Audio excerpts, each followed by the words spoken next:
Putra bungsu Presiden Joko Widodo, Kaisang Pangarep sekaligus Dirut Baru Persis Solo, sambangi kantor PSSI Rabu sore. Ketum PSSI Muhammad Iriawan bersama jajaran menyambut positif kedatangan pemilik klub Liga 2. Pria yang akrab disapa Iwan Bule ini juga mengapresiasi public figure atau anak muda di Indonesia yang mempunyai visi memajukan sepak bola tanah air.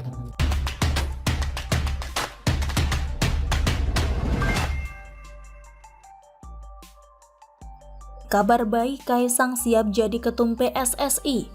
Ditulis oleh Anto Cahaya dari siwar.com. Sejujurnya sudah lama saya menunggu momentum seperti sekarang, di mana ada selentingan di sosial media soal nasib sepak bola tanah air yang kembang kempis sejak dahulu kala. PSSI sebagai organisasi induk terbesar sepak bola tanah air yang seharusnya menjadi jalan meraih prestasi tertinggi sampai saat ini juga tidak ada hasilnya. Muhammad Iriawan atau akrab disapa Iwan Bule, mantan Kapolda Metro Jaya yang sekarang menahkodai PSSI sejak beberapa tahun yang lalu, juga tidak mampu mengangkatnya ke tataran yang jauh lebih baik sampai saat ini. Saat itu, Muhammad Iriawan yang menang mutlak pada Kongres Luar Biasa PSSI tahun 2019 dengan memperoleh suara 82 di Hotel Sangrila Jakarta. Iwan Bule menjabat sebagai Ketua Umum PSSI hingga 2023.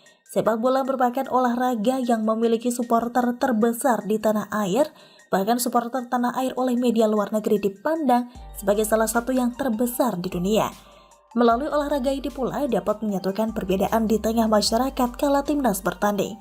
Bayangkan jika saja PSSI ini mampu memberikan prestasi tim skuad Garuda baik dari tim junior hingga senior, maka itu akan menggerakkan sisi persatuan bangsa. Dan yang tak kalah menariknya, ada bola salju ekonomi yang besar sekali dari sisi industri. Sayangnya wajah-wajah pengurus PSSI selalu didominasi orang-orang tua yang dipahami netizen ketinggalan zaman. Apa yang bisa diharapkan dari mesin tua? Jangan mimpi ke tingkat dunia, untuk sekelas Asia Tenggara saja gulung koming tak karuan bukan? Nah, wacana yang bermula dari iseng dan tengil netizen Indonesia lewat akun sosial media si Kaisang yang menanyakan kesediaan Kaisang menjadi Ketua Umum PSSI dijawab bungsu Presiden Joko Widodo dengan santai. Ya kalau ada yang milih saya. Dan terang saja, jawaban Kaisang ini membuat heboh warganet. Rata-rata mereka mendukung sang Kaisang jadi ketum. Perlu digarisbawahi dengan tinta merah, FIFA sudah memutuskan pada tahun 2026 jatah tim untuk benua Asia di World Cup atau Piala Dunia 8 negara yang sebelumnya hanya 4 negara. Tentu saja ini sebuah kesempatan besar bagi tim skuad Garuda untuk mengambil satu slot. Terlebih masih ada waktu untuk mempersiapkan tim terbaik. Sejauh ini langganan tim dari Asia di World Cup dinominasi dari negara atau timnas Jepang, Korea Selatan, Arab, dan Iran. Sehingga diharapkan dengan perubahan 8 negara maka skuad Garuda bisa bersaing dan mengambil satu tiket. Tapi dengan wajah persepak bolaan di Republik ini, juga organisasi induknya saat ini, mampukah skuad Garuda dapat menghantarkan mimpi rakyat Indonesia tampil di Piala Dunia 2026? Izinkan penulis mengambil nafas sesaat sebelum melanjutkan ya. Begini, kiranya kita bebas beropini dan berasumsi, sejarah telah mencatat dan tidak akan terlewat. Jika organisasi induk sepak bola tanah air kita, PSSI, kerap dijadikan komoditas politik. Dan kiranya tidak perlu dijelaskan panjang kali lebar, kita bisa lihat rekam jejak para pendahulu. Sehingga hal ini akan berdampak pada tujuan awal bagi prestasi sepak bola itu sendiri. Maka dari itu organisasi ini harus bersih dari kepentingan apapun selain mengangkat prestasi sepak bola tanah air. Orang yang berada di organisasi dari anggota hingga ketum PSSI wajib sudah habis dengan diri sendiri. Tidak hanya sekedar suka bola, tapi sudah memberikan jiwa dan raganya demi kemajuan sepak bola. Dan karena Kaisang saya kira mampu mengemban amanah itu. Bukan semata ia putra dari seorang presiden, tapi lebih dari itu, yaitu paradigma berpikirnya tentu sangat berbeda dengan pola pikir bapak-bapak. Industri sepak bola dari hari ke hari kian maju. Maka dengan kerangka pemikiran seorang anak muda yang bernama Kaisang diharapkan mampu memberikan roh baru bagi persepak bolaan tanah air. Oke, jika ditanya soal pengalaman Kaisang, rasanya naif sekali.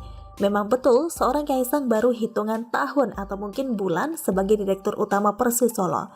Tapi ia akan cepat beradaptasi dan pandai mencari tim yang smart di induk organisasi sebesar PSSI untuk menghantarkan sepak bola tanah air ke arah yang lebih baik. Seorang Kaisang sudah barang tentu paham risiko yang akan didapat jika tidak serius membangun sepak bola tanah air. Pertaruhannya nama besar bapaknya Presiden Jokowi, kakaknya Gibran Rakabuming, juga dirinya sendiri. Jika kita perhatikan secara seksama, Kaisang kendati terbilang masih muda secara usia, tapi dari waktu ke waktu ia bertransformasi menjadi pribadi yang profesional. Di balik sikap cueknya ketika di sosial media juga dunia nyata, bungsu Jokowi ini mampu memimpin company besar dari bisnis keluarga yang dibebankan kepadanya. Dan satu lagi dari para anak mantan Presiden RI yang saat ini terlihat powerful melirik industri sepak bola baru anak-anak Jokowi. Sedangkan anak mantan presiden yang lain acuh tak acuh, anak Soekarno, anak Soeharto, anak SBY. Rata-rata lempeng saja mukanya. Mereka lebih suka bisnis dan politik praktis, padahal melalui sepak bola bisa menjadi jembatan penghubung yang dahsyat luar biasa. Sayangnya, jalan ini dianggap tidak menjanjikan, padahal di sebaliknya sangat populis. Dan perhatikan saja, mereka biasanya akan nongol jika skuad Garuda posisi sedang memegang piala doang. Seolah sudah bekerja keras, sudah turut berkeringat dan ikut megap-megap di lapangan. Karakter feodal dan itu basi. So, ayo Sang Kaisang, tangkap peluangnya dan angkat persepak bolaan tanah air ke arah yang jauh lebih baik. Demikian salam, bagaimana menurut Anda? Jokowi mengingatkan kepada relawan Projo untuk tidak tergesa-gesa mengambil keputusan politik jelang Pilpres 2024 mendatang.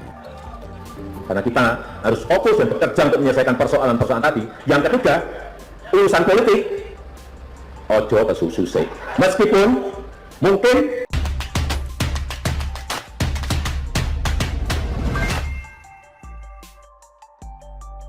Jadi, Projo dukung Ganjar, Prabowo, atau AHY? Atau siapa? Ditulis oleh Eko Wibowo dari siwar.com. Beberapa waktu belakangan, Projo sedang menjadi pusat perhatian. Relawan pendukung Presiden Jokowi ini menarik atensi, terutama setelah dalam sebuah acaranya, Presiden Jokowi yang hadir saat itu memberikan kode ojo ke susu, dan mungkin yang didukung ada di sini, terkait dengan soal dukungan pencapresan. Padahal ada Ganjar Pranowo juga di acara tersebut. Kemudian Projo semakin mendapat perhatian ketika ketua umumnya masih berbicara tentang Jokowi 3 periode. Pilpres 2024 memang menarik. Selain tidak ada petahana, nama yang digadang akan maju juga banyak. Nama-nama tersebut sudah jamak disebut bahkan dari jauh-jauh hari. Kemudian kemungkinan akan munculnya kuda hitam juga agaknya kecil. Betul, semua dikarenakan secara nasional tidak ada nama kepala daerah, menteri maupun di sektor lainnya yang punya tanda-tanda bisa menghadirkan terobosan. Tidak ada yang bisa dianggap menawarkan diri sebagai sosok pembaharu. Ringkasnya, tidak ada yang seperti Jokowi di 2014 lalu. Memang pola kemunculan calon pemimpin tidak akan sama. Bisa saja calon pemimpin itu akan menyesuaikan dengan masanya.